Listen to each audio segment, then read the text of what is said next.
There's Matt Rose here with Wigwith.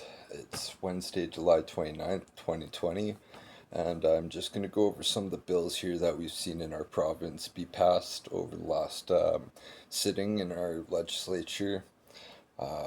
Drastic, long lasting changes that are going to occur in our little province here. I'm going to start off with Bill 22. I'm not really going in any order here, so I'm going to bounce around.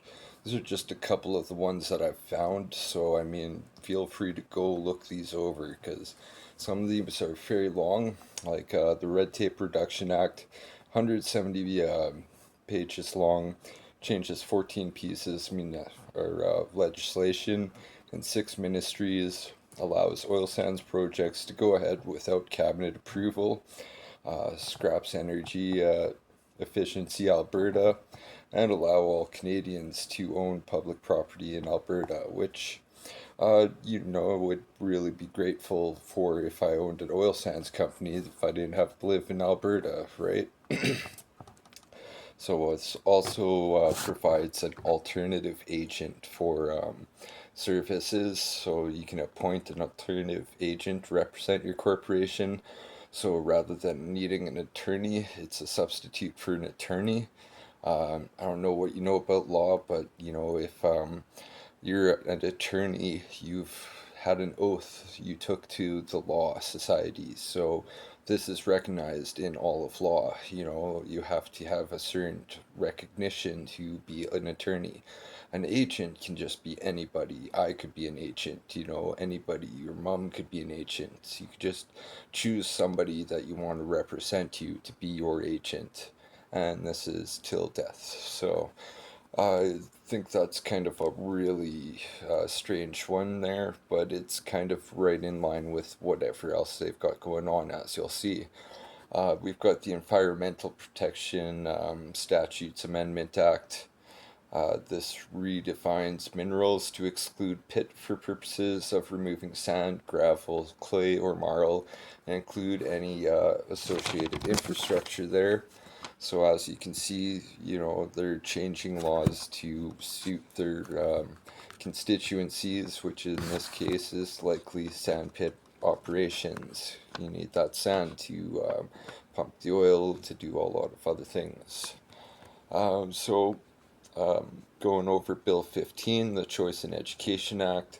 This I briefly looked at, but it recognizes that private schools are important for providing parents and students with choice, which is, a nice way of saying that welcome aboard Charter Schools Alberta. We're going to give you tax funding to pay for your rich kids to pay again to a private company to go to school. Good choice there. Um, Mr. Kenny, you're definitely leading the way in privatizing our public services. And so, Bill 29 is the Local Authorities Amendment Act. This is another doozy of a bill, just shortens nomination period to 6 to 4 weeks. Uh, 15 point section 147.2 is amended, repealing clauses A and B, substitute the following. So any candidate, or $5,000 to any candidate or as a counselor, 5,000 to any candidate as in an election as a school board. So you can just give 5,000 across the board to as many candidates as you want. A candidate may contribute $10,000 at the end of campaign to his own campaign. And also can spend up to $50,000 without needing to disclose who they received their funding from. So that's a real biggie, and we only have 4 weeks to really find out who's receiving what, and we won't find out that in a 4 week rushed election.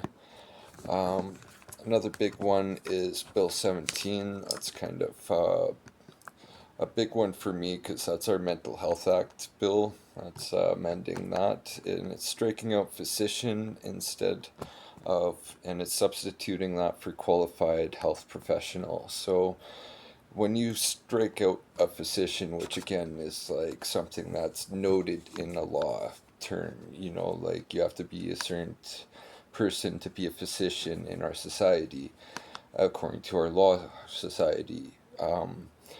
Replacing that with a health professional, a qualified health professional, that sounds like somebody that might have had 2 years of schooling compared to eight, compared to 12, compared to, $100,000 in debt that a physician probably is, just on their law schools or doctor schools. So, there's a big, big difference, and when it comes to your mental health, like that's the type of thing that if a person from professional health, you know, a professional health person comes and decides whether or not you're allowed to like stay in society, they deem that you're not worthy of society because you're a threat to yourself or others, and that person is less qualified than a physician that should be making that call, then I can definitely see how that's going to cause problems.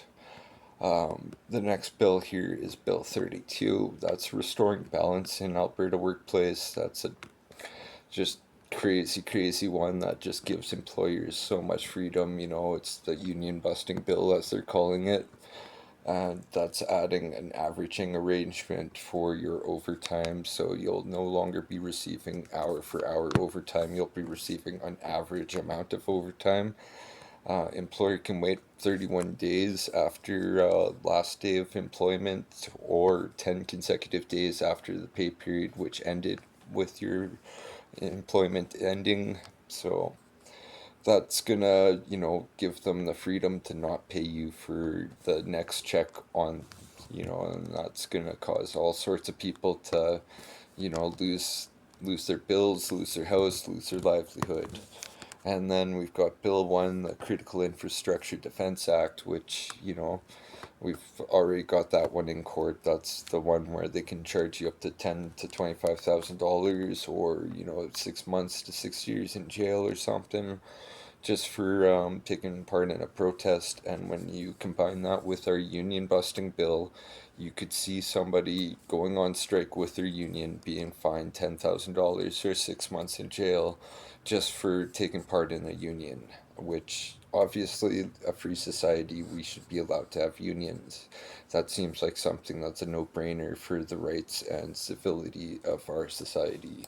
Is most things in our society would not have happened if we didn't have social reforms and parties working towards that, and granting us our freedoms.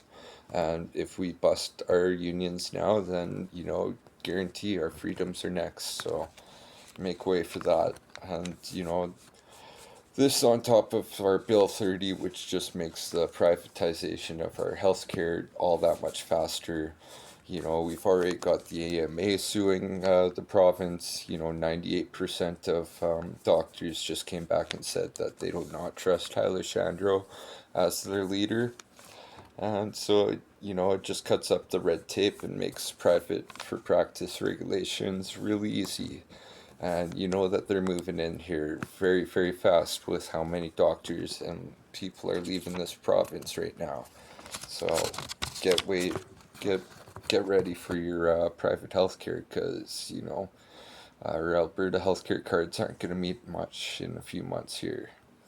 Um, we'll see what happens with our fiscal update. We'll see what happens in the next sitting, October 27th. For now, it's just hope that we can keep writing letters. Hopefully, by the end of October, we know more about the education system and how that opening went. If any kids get sick or have any problems, then it's going to be a living hell for Kenny, and definitely he'll lose any sight of a mandate that he had before he walked into Alberta politics. So that's Wigwith for today. Thank you for following along here, and hit the like, share, and subscribe button. Thanks a lot. Bye.